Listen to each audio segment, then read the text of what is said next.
Hello, everyone, and welcome back to another episode of Starstruck Showcase. Today, I am so incredibly excited to bring on someone who is very close to what I do in my industry and can complement what we do at Starstruck so well. Her name is Valerie Heinz. She is the owner of V's Skin Studio, which is located in Appleton. And I'm going to let her do a little bit introduction on herself because I think she's going to do a way better job, and she has so much to tell you guys. So, Valerie, if you wouldn't mind just introducing yourself, what it is, what is V's Skin Studio, what makes you guys different? Okay, well, my name is Valerie. Like Jenny said, I own V's Skin Studio. I'm a licensed esthetician, so I'm a solo practitioner there for now. At V's Skin Studio, I specialize in acne treatments, but I still do a wide variety of skin treatments as well. I also am a certified dermaplane technician, and I also specialize in female anatomy Brazilian waxes as well. V's Skin Studio is welcoming, so when you come into my studio, I just want you to feel welcomed, and my goal at the end of your treatment is for you to feel confident. And by the end of it, we want to have a skin treatment for you, a skin treatment plan, and also home care to get you to your goals. Yes, I love that. And one of the things, too, as I was learning about your studio and what does make it different, and the different studios that are out there, the different medi spas, all these different things, what I loved is that you kind of took everything that all these different studios and spas had to offer and kind of meshed it together. Yeah, so I guess to understand that, you need to understand my history. So I became a licensed esthetician due to my own skin concerns. I had cystic acne. It was intense, it was painful, and it was deep. And it took a long time for me to feel confident in my own skin. So I knew right off the gates that I wanted to be treatment-based. So my first job, I took a lot of continuing education at the International Dermal Institute that was very clinical and very treatment-based. So what that means is when you go to an esthetician who's treatment-based, their goal is to get to your skin goals. So we develop a treatment plan and a home care, and we pretty much get you to where you need to be, whether that's acne, aging, hyperpigmentation, sensitive skin, whatever it is. So I knew I wanted to be treatment-based. However, in my skin journey, my aesthetics journey, I also worked at a day spa for about a year and a half. And I really liked the energy there. It was very welcoming, it was very slow and relaxed, and it was almost taking a moment for yourself. Now, someone who struggles with depression and anxiety, I know that people just need a moment for themselves, and they just need to relax and to stop. I mean, if you haven't been able to tell, I talk super fast, so I always like to have that moment to just breathe. So in my studio, at V's Skin Studio, I wanted to be treatment-based, but I also wanted every person to come in to just take a moment and to breathe and to relax and to just not worry. And actually, a lot of the women that I see are mothers. So when they come in, that's like their time away from their kids, that they can just focus on themselves. So when you come into my studio, you're going to notice that I am treatment-based, that we're going to talk about your skin goals. We're going to talk about a treatment plan. We're going to schedule a follow-up treatment, skin treatment, and we're also going to talk about home care. But I'm also going to allow you to get comfortable on my treatment bed or a treatment table. I have the lights usually down low so that you can relax. I incorporate facial massages, and depending on the skin treatment, I can also do some neck and shoulder manipulations as well. There are other options to add on hand and foot treatments too. So I wouldn't say I'm a day spa, but I do have that quality where you can just relax and calm and know that you're getting closer to your goals. And I think that's what I love about it is that, for me, I love the relaxation piece and all of that, but then how much better does it make it that you're actually on a plan to make your skin better? You're not only getting that, you get that kind of inner plan to be more relaxed and better, right? But to actually have that skincare plan, when you walk in the door, and then even when you leave, you have something to take home with you. You have a plan going forward as well, and knowing what, to do, which I love that. And I think that's so important. And that's something that we love to do at Starstruck, and what I love, and just to give people the tools to be able to continue their journey and to be able to do it themselves to a point, certain things, and keep up these goals that they're wanting to accomplish and get them to them faster, which is so important. But one thing I did want to touch on today was, with us working with a lot of special occasion clients and bridal clients, I know you do a few services that would be very beneficial for bridal clients, and I know you do some specialized treatment services with acne and such as well. What would your top, like for a bridal client, I know you do dermaplaning as well, you mentioned? Correct, yes. Would that be a big service that you would recommend before your big day? Yeah, a lot of clients, I have had a lot of brides wanting dermaplaning before their big day. However, we want to make sure dermaplaning is for you. If you have a compromised lipid barrier, so when your skin naturally secretes these oils, and that is your skin's healthy like lipid film. So if you don't have that, then your skin isn't able to heal. That's compromised. If you don't have that, then dermaplaning on that is not good, because you're then over exfoliating on something that cannot repair itself healthy. So dermaplaning is wonderful for bridals as long as their skin is healthy, and that is so important on your big day, because I know with what you do, you are a makeup artist and you work a lot with makeup. If your skin isn't healthy, then when your makeup is applied, it won't go on smooth. It won't be as, your skin just won't feel healthy. So as long as that base is healthy, whatever you put on top of that, that's going to look beautiful. So I guess what my goal is, like, if you are a bride, I want you to come in as soon as possible, because I want to know what we're working with, what is the condition of your skin, what is your goals, and what is the realistic expectations we can get to in the time frame. So that's why I say the sooner the better, and especially if you're dealing with acne. I have a whole acne program called the Clinical Acne Clearing Program, and on average it takes about 4 to 5 months for people to get 100% clear. So if you are a bride struggling with acne, I want you in my treatment room as soon as possible, so that we can get started on a treatment plan, so we can get you as clear as possible on your big day. Absolutely. Yeah, and I feel like that is something so important. You bring up a couple of really key points that I want to touch on. One is that, the makeup can only be as good as what's underneath, right? So like, I feel like a lot of people do almost expect miracles when it comes to makeup, and they see these flawless Photoshop touched pictures of these celebrities, and that's, not really what they look like. And if their face, you have blemishes or breakouts underneath, there is a little bit we can do to improve that, of course, but, to really get it to look like that flawless, photo finish look you want, you really want to see a esthetician and get these treatments in place months before your big day. And that's why I think it's so important too to book your bridal trial makeup run.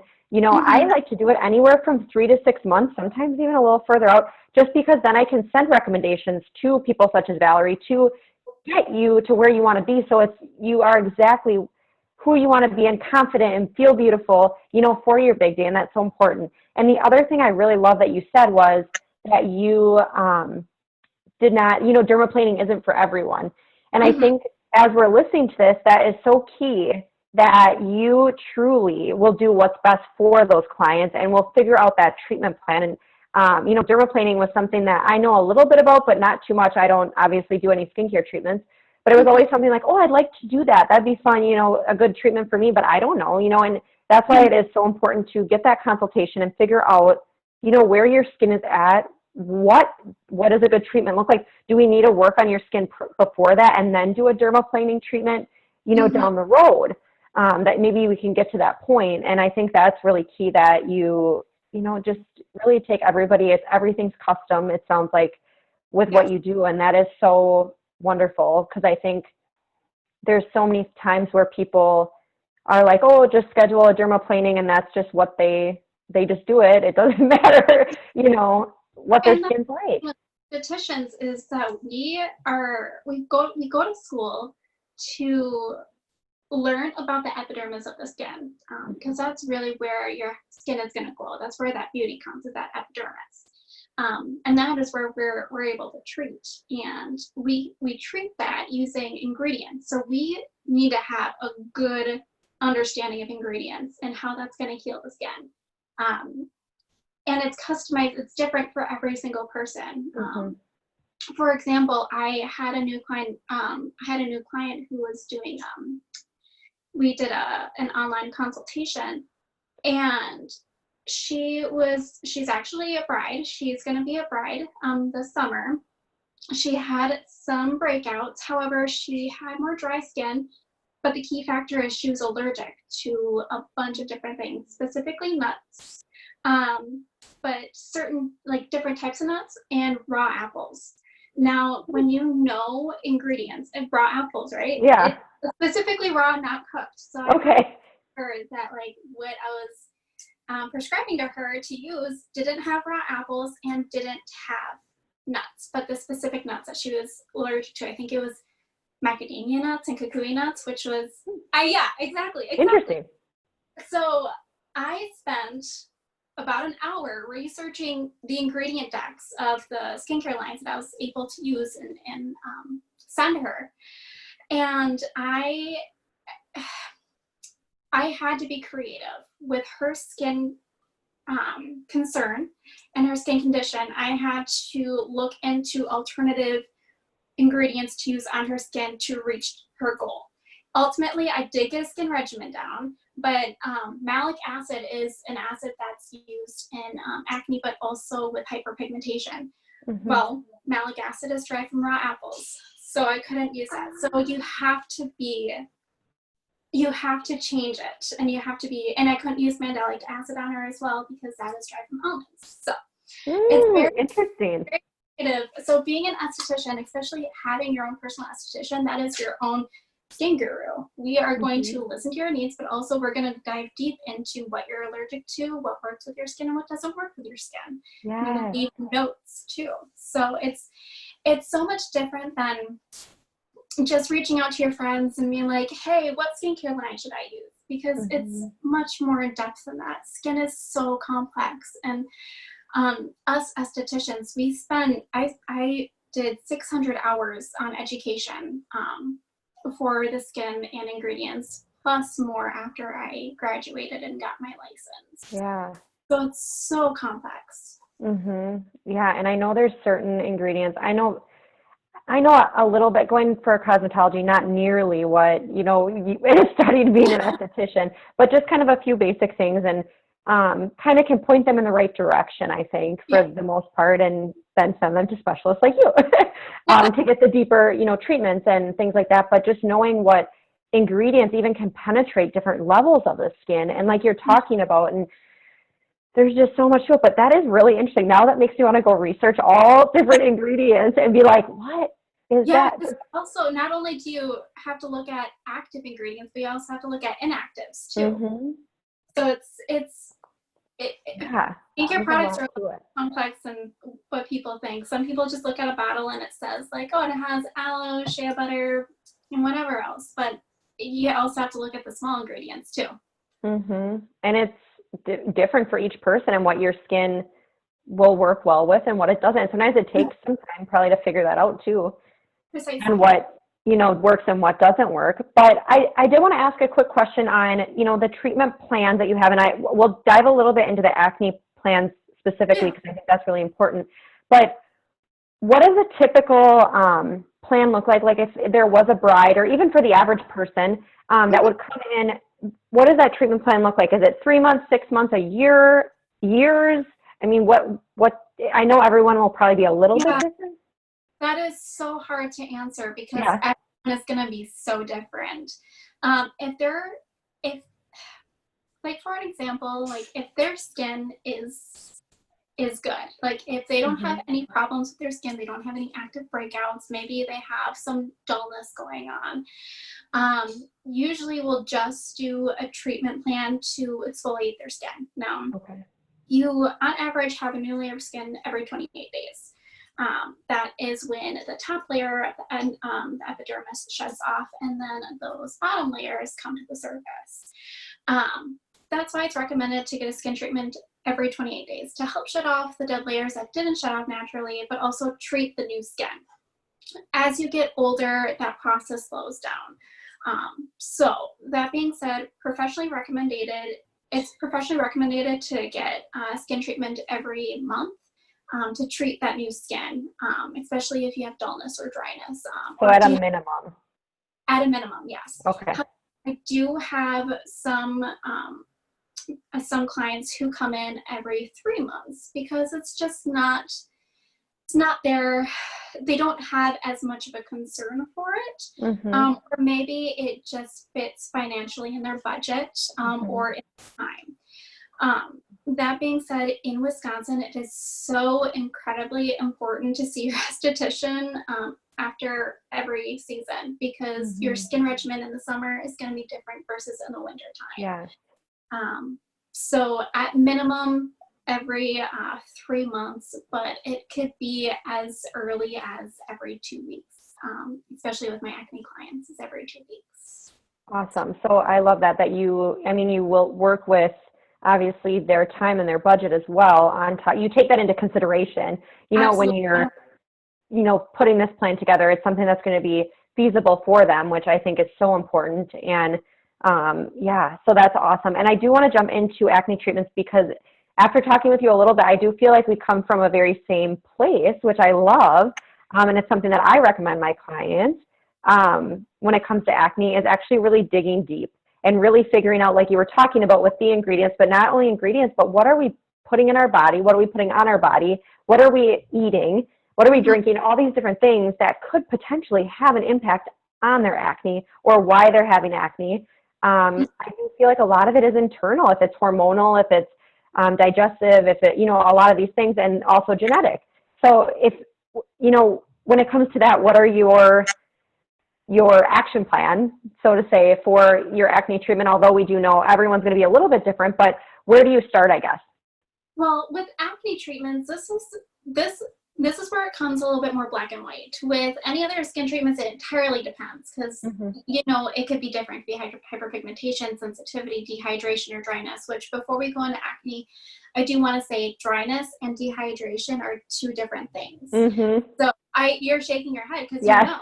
I just recently learned this, and I, for the longest time, was misdiagnosing my skin type, and I was diagnosing it as a skin condition and not a skin type. Yeah, I get a lot of clients who their number one concern is they're super oily, and I'm like, okay, when do you get oily, in the beginning or at the end? And they say at the end. I'm like, then you are dry because your skin is overcompensating. However, if your skin is tight and itchy, it may not be dry, it might be dehydrated because it's lacking that water that it needs. And when it comes to the skin, now your skin is the largest organ on your body. However, it's the last organ that gets all the water. So you could be drinking a gallon of water every day. However, it's not going to get to your skin. It's going to work with every other organ in your body because they're really doing all the functions in there. So that's why it's extremely important to treat your skin topically if it's dehydrated. Obviously, I want you to drink enough water because when your organs aren't working properly, that's going to show on your skin, which we're going to talk about with acne. But if you're not topically treating your skin with that hydration, it probably is not functioning properly. There's something called transepidermal water loss, or a tool we use in the aesthetics world and probably in the cosmetology world too, what you've learned in school. We see this a lot in Wisconsin, especially in the wintertime, because it's so dry in Wisconsin. So sucking up that water in your skin. So you want to make sure you're using products to prevent that transepidermal water loss. So now that I got that out of the way, now I'll jump into acne. Can you tell I just am obsessed with skin? So my acne treatments they start with a consultation. So in that consultation, it is a consultation and skin sensitivity appointment, and that is about 75 minutes long. So in the first part, we dive deep into your diet, lifestyle choices, hobbies, what you're using on your skin, from skincare products all the way to makeup products. So we go full circle with that.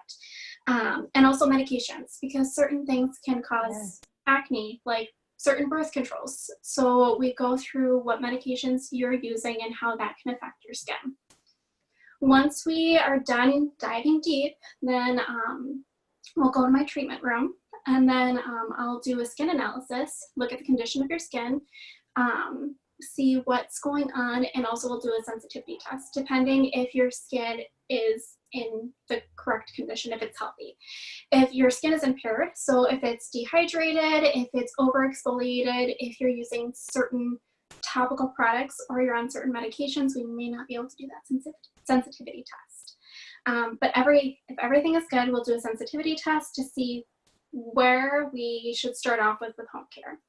Because I need to know, is your skin able to handle a higher percentage, or is it a little bit more sensitive or sensitized and needs a lower percentage? So that's where it comes very customized. I also look to see what kind of acne you have, or if you have an imposter acne. So there are imposters that look like it's acne, however it's not. Like certain type of rosaceas can cause acne-like impactions, folliculitis, and a bunch of other things I'm just not going to dive deep in.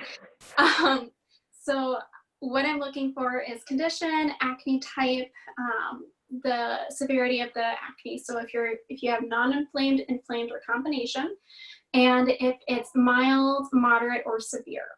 And then that tells me how we're going to proceed. And I can usually get a gauge on when you're going to become clear at that point, but I won't know unless I see. Typically, inflamed acne reacts very well to treatments. Non-inflamed acne is very stubborn. So once we do the sensitivity test, skin analysis, we'll then prescribe a home care regimen for you. We'll talk about what happens if you don't follow the skin regimen, or if you're not consistent with everything, because that could prolong your treatment. And then we'll get you scheduled for about 2 or 3 treatments after that, typically every 2 weeks. And the 2-week mark is very, very important when it comes to acne. So first we have to acclimate your skin. We have to acclimate your skin with the skincare products, but also we have to change it every 2 weeks, because your acne can get used to the ingredients. So we have to constantly be changing it in order for you to become clear, or else your skin's like, oh, I'm used to this. Okay. So we are changing. They say that with hair care as well, that your hair can get used to it and then it stops. But I never really believed that until you just said that. So now I kind of believe it. It kind of makes sense, because so your pores in your skin, it's the hair shaft. So that makes a lot of sense. Yeah. So Yeah. All right, cool. So learn new stuff every day. But it's mostly with acne though that your skin will get used. It also, with hyperpigmentation, it's recommended to use like that. I think it's a hydroquinone for no more than 3 months, and then get off of it and then reuse it again. I will be honest. I'm not specialized in hyperpigmentation to that point. I can treat hyperpigmentation. However, I specialize in acne and skin treatments and dermaplaning. So when it comes to hyperpigmentation, that's a tricky skin condition to treat. But I know that you do have to alter the skin regimen. Now, when your skin is clear, 100% clear, you don't have to constantly be changing it. In fact, our goal is to gradually take you off of the actives. And the actives are the skin regimens or the skin products that are specifically treating the breakouts. And I do want to clarify that on average it takes, I think I said 4 to 5 months before, but it's actually 3 to 4 months before, 3 to 4 months. Because it takes about 3 to 4 months to clear acne, that's because the life of an impaction, which turns into a pimple, pustule, papule, cyst, whatever, is 90 days. So if you're struggling with acne, if you have any acne right now, around that breakout are microimpactions that are soon going to go through this whole development. So it takes about 3 to 4 months to clear it, because we are also treating those microimpactions as well. So when you're having more than one, these could all be in different cycles. Exactly. Of going on. So that's why it could take anywhere from 3 to 6 months to really see results. But you will, I would think within 3 months, you'd probably start to see a little bit of an improvement compared to. Oh, I see improvements at like 4 weeks. Okay, very cool. 3 to 4 months is complete clarity. Oh, wow. Okay. Have before and after pictures. If you look on my Instagram page, I have some before and after pictures of mid-session clients that are in the treatment. In fact, my fiance, I work on his face. Before, he had pigmentation and breakouts on his forehead, and I didn't take pictures of him, but I actually had a before picture. And I was looking on my phone, and he was like, "Whose forehead is that?" I'm like, "That's yours." And he's like, "Really?" Because it's so clear now. But yeah, it takes about, I would say 3 weeks if it's inflamed, 4 to 6 weeks if it's, 4 to 6 months if it's not inflamed. Let me back up and repeat that. 3 months if it's inflamed, 4 to 6 months if it's not inflamed. Okay, interesting. I know there's so much behind it. Like, there's all these different avenues and things, like, really, I didn't know. And, you think of acne and it's like, oh, it's acne. You know what I mean? And it's the same type and it's, whatever that is, but there's so much behind it. And I love how you really take that deeper look into it and look into the diet. You look into their lifestyle and their medication, all these different things. Give them treatment plan, give them an at-home regimen, give them a, list of things they should increase in their diet or maybe decrease, and all these different things. I love that full approach to it. I actually didn't mention that. With every, when you are in my treatment regimen, my treatment program for acne, you go home with a blue folder with, like, quite a bit of sheets of paper of references, like what you want to look for in your skincare ingredients, the foods that could increase inflammation, and what are alternatives to those foods. Like peanut butter is a huge one. If you eat a lot of peanut butter and you experience a lot of inflammation, well, you're going to want to change more of like an almond butter, or I think there's cashew butters. So you will go home with knowledge. So it's not just in that treatment room. I'm not just like giving all this information to you and you have to retain it. You're going to go home with a pamphlet and resources for you. Yeah, I love that. And I think that's really what sets you apart and what sets your studio apart from so many others, because you do have that. And, you treat it, you do these treatment plans, but then you also give them that time to, how you said, you meet with them and you do this, you figure out the treatment or you do the analysis, but then you get them on your table and actually do treatments there too. And so it's just so nice to be able to see both sides of it, but kind of everything come full circle, which I love.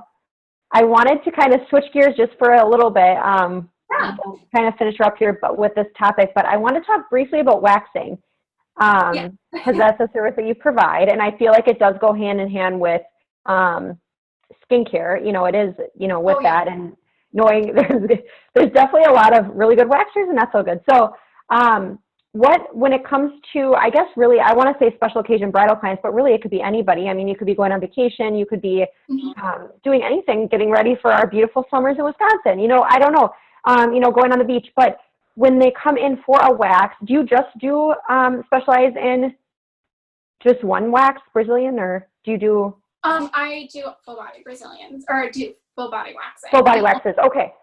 The only wax that I do not perform are male anatomy Brazilians, because that requires a special technique and even a special wax that I just haven't gotten trained in, and honestly, my main focus is female Brazilian wax. And, Okay, perfect. I wasn't sure if you did all different waxing.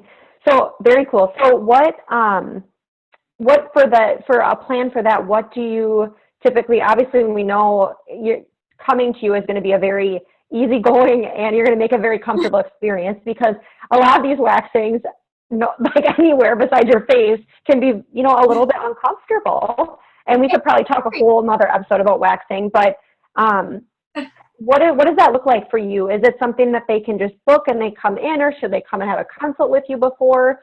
How often do you recommend getting these treatments? Does it eventually kind of taper off where you don't have to as often, or what does that look like? Okay, so I'm going to take every question and kind of sorry. I threw a lot at you at once. So how many, when should you book a Brazilian if you are a bride or any special occasion? So I suggest getting at least 2, or even waxing, get at least 2 done. If you've never been waxed before, get at least 2 done, because you have no idea how your skin is going to react to it. And we have to troubleshoot. So if your skin reacts this way, I need to troubleshoot. Okay, how do we need to treat your skin? What do we need to do after? Are you a good candidate for waxing? Because the last thing you want on your wedding day is a rash. You do not want that, especially if you're allergic to wax. So I say get at least 2 waxings in, and it's recommended to get waxed every 4 weeks for your Brazilian area. That is very specific because of your hair growth. You need it about a 1/4 inch long, although the longer the better, because we're able to get that full follicle out. However, if it is longer, it may hurt more. Now, so about 2 waxes in, if you've never been waxed before. If you've been waxed before, you know that you are fine and you want to get waxed before an occasion, I would say give it about a 5-day buffer, because you may be sore for the next few hours or the next few days, about 72 hours. And because of that, you don't want to do anything that's going to irritate it. So you don't want to do a lot of excess walking. So if you are traveling the next day, you're going to be walking a lot in the airport. So you don't want to have that friction. I usually say the summertime is the best time to get Brazilians, because then you can wear maxi skirts and you don't have to wear panties, because then there's just not a lot of friction going on. So you don't want to wear a lot of tight clothing, probably? Correct. After. Clothing and cotton is usually the best, but you just don't want anything too constricting. That being said, the more Brazilians or more waxings you get, the more you're going to get used to it. So when you rip out that whole follicle, now the difference between shaving and waxing is we're ripping out the whole hair. When you're shaving, you're just tapering it off. So think of your hair like a blade of grass. So it grows in like this, and you have that tip at the top, right? When you're shaving, you are taking out that tip, so when it grows in, it looks thicker, right? And it has that flatter edge. So that's why it's thick and it's coarse. But when you wax it, 1, you're not going to get that uncomfortable itchiness when it grows back, and 2, it's going to grow back in a taper. So typically, when you wax more, the hair tends to be a little bit softer, not as coarse, though it really depends on your hair type.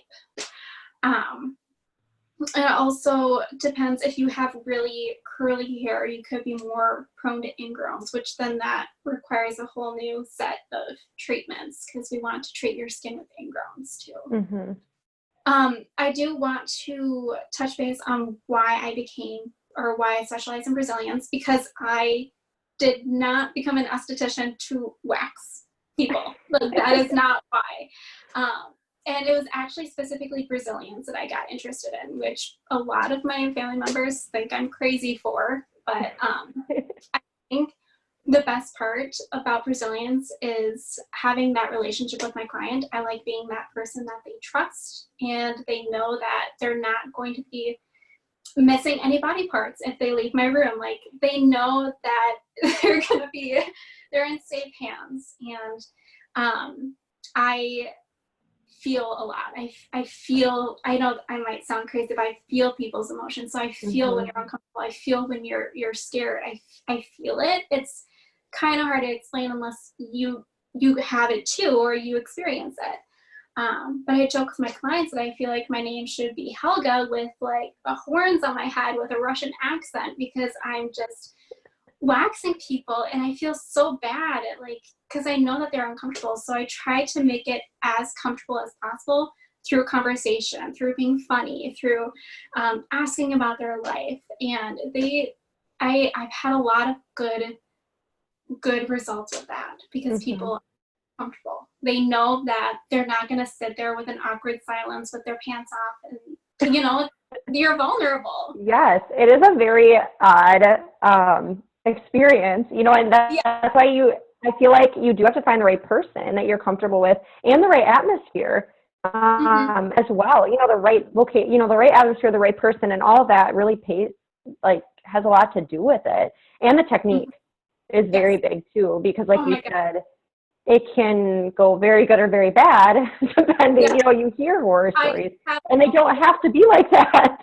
I can like go off for like 30 minutes on how poor technique can be so bad for. I just watched a video on like someone waxing their beard, and they weren't a professional, and I just got so frustrated. I'm smiling, but I'm really like boiling up because waxing can be dangerous. It really can be. And you can do permanent damage to the skin if you're not careful, if you're careless, and you're not using. Absolutely. And I know I only do waxing, I say, from the chin up. I just do this just a little bit for cosmetology, but so I do give credit to people that do anything else. I never really got into that, but I have experienced just with the face that there are a lot of people that are very sensitive to products that I've literally told people, I said, I can't wax you. Your skin just doesn't work with this. Yes, exactly. And I'll recommend other things that they could do, going forward. So I think that's important too. But do you use multiple different types of wax, or do you stick with one? Or I was going to ask about that. So I have 4 different types of waxes. I have 2 different types of soft and 2 different types of hard. I am still open to trying new waxes. However, the 4 waxes that I have are like my go-tos, and it may seem like a lot of different waxes. However, the 2 softs, one's for face, one's for body. The 2 hards, it just depends on the hair type. If you have coarser hair, I'm going to use one, versus if you have softer hair, or one for. So I feel like I'm well versed in like what I need to do with someone's skin. And like you said, if you're not a good candidate for waxing, you're not, because people don't realize that so many things can happen with waxing: skin lifting, skin tearing, which is different from lifting. That's when the skin actually is torn and you have to get stitches, or you may have to get stitches. Bruising is a thing. And also my personal favorite is when hair gets stuck, or when wax gets stuck in the hair, because it's probably my personal favorite because it happens to all of us, but the client won't know unless you are stressed out, because you need to be able to know how to troubleshoot that. So many things can go wrong, and to be honest, it not only can happen with like medication, like skin lifting or tearing or bruising. But I'm sorry. I'm like looking at my face. I'm making this face because I know that's happened to me before. You know what I mean? But it's like how you handle it. So I apologize if I have a weird, scared look on my face as you're talking about all of this. No, but it's scary. It's not bad. You can really be careful on who you go to, and you know that they are trained. But also, even the best trained people experience these, because it could be with medication. That's why it's so important to disclose all medication that you're on. Also, it can happen with your skin anatomy if you sweat more, if you're dry, if you're dehydrated. And if you are dehydrated, if you haven't drank enough water, that hair can what's the word I'm looking for? Not pull from the root, but break. You can get more breakage. But also the structure. So I notice in some Brazilian clients, if you are petite and you have that bone sticking out of your thigh, you're more prone to bruising. So there's a certain technique to prevent that from happening. However, some people are more susceptible to bruising than others. So even though those things can happen and like those things can go wrong, it has happened to the best of the estheticians because we have learned how to get around it and how to treat our clients if this does happen. We need to know what to do with the skin after that happens. And what a lot of people don't know is even if this, so they know burns. If the wax is too hot, it can burn you. But if the wax is too cold, it can also lift your skin. So you have to be so knowledgeable on waxing and what can happen. And if that does happen, to not freak out, to calm down, explain to your client what happened and how to treat it. Because if this happens to your client and you don't know how to treat it and you're freaking out, you've just lost all credibility and they're not going to trust you. However, if something does happen, because I've bruised clients before, and I'm like, listen, this happened. It's probably because X, Y, and Z. I want you to do this after, and it should it should heal in the next 72 hours. If it doesn't, let me know. Yeah, absolutely. So knowing and being so important. That's why I stick to here.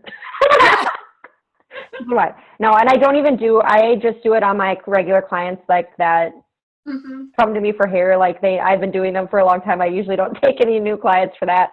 But just because there is so much to it and there's different waxes and different things. And so it's not my forte. It's just something that I will do alongside of my services at the salon, but I would much rather send them to not that I'm not a professional. I know what to do and know what steps to take. But it's just facial hair is much more thinner and it's easier, especially eyebrow waxing. I mean, when you go to any type of beauty school, whether that's cosmetology or aesthetics, that's one of the first things that you learn is eyebrow waxing and how to shape them correctly. Now, it's been many years and the eyebrow shape has evolved since birth of cosmetology. So you definitely want to go to someone who is continuously educating themselves on the perfect shape for your brow, for your face shape, and is continuously going through education and evolving with it.